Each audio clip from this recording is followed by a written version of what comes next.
성공에 나설 때마다 나의 도전 모습은 어떠한 모습이어야 하고 또한 어떤 도전의 모습을 갖춰야만 성공에 보다 빠르고 안전하게 안착할 수 있을까? 오늘 우리가 함께 고민해야만 하는 성공실전훈련법 13번째 이야기입니다. 삶에서의 기적은 절대 기대할 수 없습니다. 하지만 성공에서의 기적은 철저하게 계산되어 우리를 맞이하고 있고 아무것도 하지 않으면 인생에서 절대 그 어떤 일도 일어나지 않는다는 것과 지금 내가 살아가는 인생의 모습으로 다시 한번 똑같이 살아도 좋을 만큼의 마음으로 오늘도 재도전에 나서게 되면 반드시 그 기적은 일어난다는 것이 우리가 추구하는 성공에 갖는 정해진 계산법입니다. 20대 시절 처음 도전에 나설 때 내가 갖춰야만 하는 도전의 모습은 과연 어떤 모습이어야 할까 무척이나 고민했고 우연히 찾아 들어간 시장 오기 아주 허름했던 동시 상영관에서 맞이하게 된 영화 터미네이터는 제게 그 길을 알려주었습니다. 한쪽 눈이 사라져도 다리가 부러져도 탱크로리의 그 거대한 폭발로 모든 생체 조직이 완전히 전멸했음에도 심지어 허리 아래가 완전히 뭉개졌음에도 그는 단 한 번의 주저함과 멈춤 두려움까지도 잊은 채 오직 자신만의 목표만을 쫓고 또 쫓았습니다. 그런 그의 모습에 압도됨은 물론 당시 얻었던 그 전율은 소름이 끼칠 만큼 저돌적인 집중력과 몰입이 그것이었고 바로 내 자신이 갖춰야만 하는 도전에 대한 능력이라 확신했습니다. 그리고 그 모든 것들을 여전히 남아 나를 지배하고 있던 나약한 가난한 근성들을 몰아세워 그 빈자리를 강한 도전의 근성으로 채우기 위해 100번 이상 보며 제 무의식과 잠재의식 속에 완전히 주입이 되도록 갖고 있던 모든 노력들을 쏟아붓기 시작했습니다. 특히나 터미네이터 T800이 불가능한 일에 나설 때마다 하던 말 알비백은 잠시 잠깐 실패하여 좌절했을 때마다 세상에게 울부짖듯 말했던 나는 반드시 돌아온다 라는 말로 대신하며 재도전에 임하기 시작했습니다.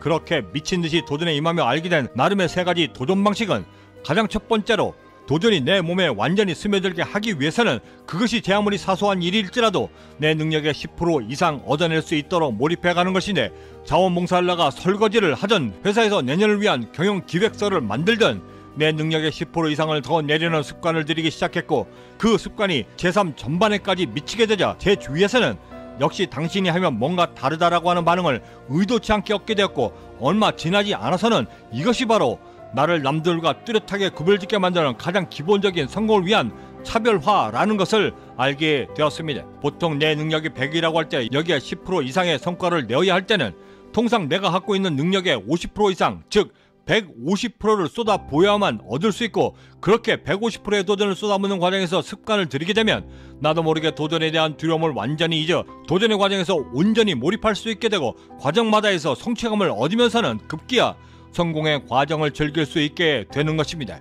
그리고 두 번째 도전 방식은 그런 150%의 도전을 끈질기게 이어갈 수 있도록 나만의 성공 시스템을 만드는 것인데 이를 위한 가장 좋은 방법은 직전에 행했던 도전의 성과들을 모두 숫자로 기록하고 다음 도전에 나설 때마다 그 수치에 따라 나를 이겨내고 극복해낼 수 있도록 매번마다 도전의 방법들을 모색하는 것이고 저의 경우에는 그 기록들조차 도전의 항목들마다 별도로 관리하여 캐나다 현지 직원들을 채용하기 위해 현지 노무 관련 공부를 할 때나 경영 기획을 위한 ERP 시스템을 구축하기 위해 공부를 할 때나 그리고 여전히 부족한 상업 영어 공부를 할 때마다 해도 모두 따로 구분하여 도전 성과들을 관리했고 얼마 지나지 않아서부터는 도전에 나서며 그 도전을 위해 내가 얼마의 시간을 어디에 어떻게 분배해야 110%의 성과를 낼 수 있는가에 대한 계획이 매우 자연스럽게 서게 됐고 다음 도전에 나서면서는 그 도전을 위해 얼마만큼의 도전을 투자해야만 110%의 성과를 낼 수 있는지 시간 계획과 설계까지도 함께 머릿속으로 그릴 수 있는 지경에까지 이르게 되었습니다. 그리고 마지막 3번째 나만의 도전 방식을 만드는 방법은 나에 대한 칭찬과 동료 그리고 특히나 실패했을 때 지적하는 대신 이 실패를 통해 무엇을 배웠고 다음 도전에는 무엇을 수정하고 고쳐야 성공에 이를 수 있는지 스스로 깨달음을 얻도록 가르침을 주었고 그 연속적인 과정을 통해 비록 힘겹고 고통스러운 도전의 과정일지라도 끈질기게 버텨 꾸준함을 유지할 수 있는 힘과 다음 도전에 나서 믿음을 갖고 내 자신에 대해 더 큰 노력으로 보답하려는 동기부여까지도 함께 만들 수 있게 되었습니다. 어느 한 유명 오디션 프로그램에서 한 참가자가 참가하게 된 동기에 대해 이렇게 이야기했습니다. 나쁜 짓을 하면 뉴스에 올라가며 누군가가 알아주는데 내가 제 아무리 열심히 좋은 것을 죽도록 해도 나를 아무도 알아주지 않더라. 아직 젊어 기회가 많다라고 말하지만 그래도 내 인생에서 조금씩 기회가 줄어들고 있다라는 생각에 그 몇 안 남은 기회를 잡고자 신청하게 되었다라고 말했습니다. 우리가 선택한 도전의 길은 제 아무리 열심히 해도 그 누가 알아주는 길이 아니며 심지어 제 아무리 노력하며 달려나가도 기회조차 보이지 않는 아득한 조바심까지도 느끼게 만드는 길임은 분명합니다. 그런 모든 길을 어김없이 건너왔던 저의 20, 30대를 지나 어느덧 꿈의 문턱에 다다라 깨닫게 된 매우 중요한 사실 하나는 길을 걸으면서 혹은 엘리베이터를 타면서 여전히 바닥만을 응시했던 시선을 정면으로 올려세워 응시하고 그렇게 한번 정면을 응시하게 된 나의 시선은 나도 모르게 두 어깨를 곧게 펴 만들고 곧게 펴진 어깨가 그동안 움츠려왔던 내 가슴을 늘려세워 펴지게 만들면 그 빈 공간을 자신감들이 들어와 채우게 되면서 나의 도전이 시작된다는 사실이었습니다. 저는 도전을 나에게 주는 또 다른 기회라 굳게 믿고 있습니다.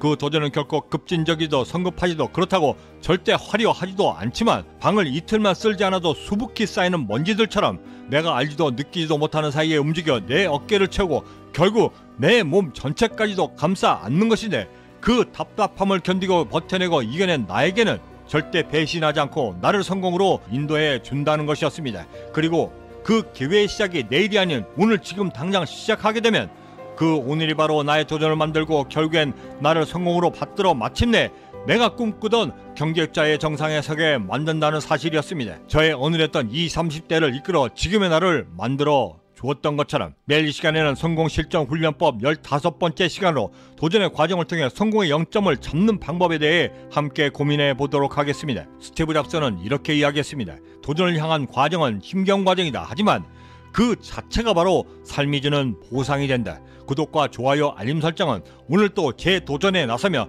절대 후회 없는 오늘을 만들기 위한 성공 영감과 그것이 비록 힘겹고 고될지라도 나를 성장시켜 반드시 나를 성공에 이르게 만들 것이라고 하는 확신을 갖게 만드는 강한 동기부여까지도 함께 만드는 계기가 될 것이라 감히 자신합니다. 마지막으로 세종대왕과 자영실의 신분을 뛰어넘는 우정을 그린 영화 천문 하늘에 묻는다라는 영화에서 그 둘이 나는 대사와 제가 좋아하는 한 글귀를 첨가하여 소개해드리며 마칠까 합니다. 저는 여기서 먼저 인사드려야 할 것 같습니다. 그 어디에 계시든 성공에 한 걸음 더 다가서시는 하루가 되시길 진심으로 바라고 저는 내일 아침에도 따뜻한 커피 한 잔과 성공 영감을 들고 다시 찾아뵙겠습니다. 지금까지 경제적 자유민이었습니다. 감사합니다. 밤 하늘을 바라보며 함께 누웠던 장영실에게 세종대왕이 묻습니다. 저 많은 별들 중에 너의 별은 어느 것이냐? 이에 장영실은 신분이 귀천한 자는 하늘조차 허락되지 않는다 답했고 이에 세종대왕은 이리 하문합니다. 신분이 무슨 상관이더냐? 같은 곳을 바라보면 그것이 바로 내 별인 것을 우리가 꿈을 이루면 그 꿈은 분명 누군가의 꿈이 되지 않겠느냐?